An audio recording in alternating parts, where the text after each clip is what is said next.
Conceive, believe, achieve. This is former UFC middleweight champion of the world, Michael Bisping. Paddy the Baddy here. You're listening to Combat Sports UK. And you're watching Combat Sports UK. Obviously, that's in sweep now, obviously, in your pro matches, as we say. Yeah. Great performance, obviously, you showcased your kickboxing, striking ability there, sort of thing. The late opponent change late in the day, did that have any effect into how you approach that fight at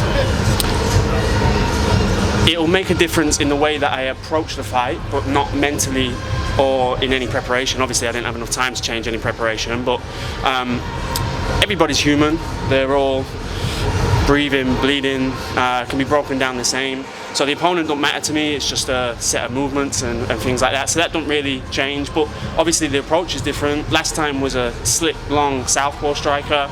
This guy was a tough, aggressive, hard guy who's going to come out and swing, so that changes. But I spent so many years being ready to adapt to whatever's in front of me. It don't matter what the opponent brings, you know. I'll just adapt and overcome. So. Nice. You talked about activity before there. Yeah. It's already it's due to be the third fight already this year. Yeah. How many more do you want to get by the end of this year? This year, I think scheduled for another 2, so that'll be 6 this year, which I think is pretty active in MMA. But like I say, I'm used to activity, and I can go again. I'm fresh. Yeah, I'll go whenever. Yeah, happy days. And how much do you attribute to your fight caliber people over at Renegade to all the success that you're doing today? So obviously Tim over there was doing well. Yeah. So yeah, so much. It's an individual sport, but there's a whole team behind everybody in here. Then being able to pass down knowledge to myself is, yes, so I wouldn't be here if it wasn't for them things, you know.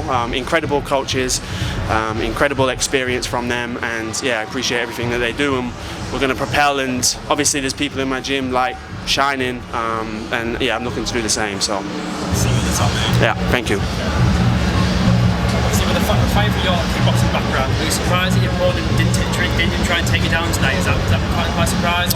I think he shot in once or twice, but like I keep saying, I'm not here to just be a kickboxer. I've been transitioning to this for maybe 5 or 6 years. Like, this is something where I've come in and been like, oh yeah, I'll try little gloves. Like 5 or 6 years I've been working jiu-jitsu, wrestling and everything. So I saw when he shot in and got the frame, lowered my level, and I was ready for it, you know. So yeah, I'm working with some of the best jiu-jitsu guys in the world, anti-wrestlers, like, yeah, I'm ready for it all. So you've got a nice pulse from the crowd. How much does that support mean to you from that hometown crowd? How does that feel to you? Yeah, I love the support. Again, none of us would be here if it wasn't for the support of everything, so I really appreciate everything behind that. You speak very passionately about the sport. How much does MMA mean to you?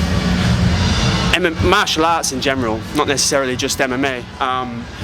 It changes people's lives every day, you know. People come through and find a life and a career, and yeah, so much from the sport itself, not just competition.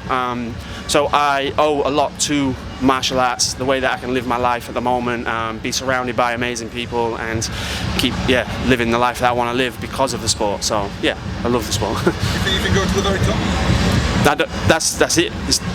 That's it, or I retire or die, you know. Like that's what I'm aiming to do, and there's no brakes on it, you know. I'm just going to keep pushing for that. So yeah, 100%. I don't just think it. I think it's inevitable.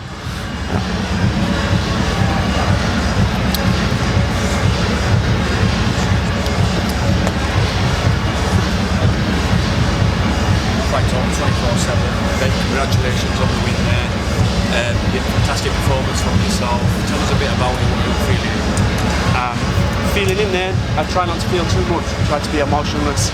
It's a very Bruce Lee saying that no state of emotion should change in combat, and that's what I'm trying to do every time. The more I can do that, the more composed I am, the more present I am, the easier it is for me to see shots, control distance, and so I kind of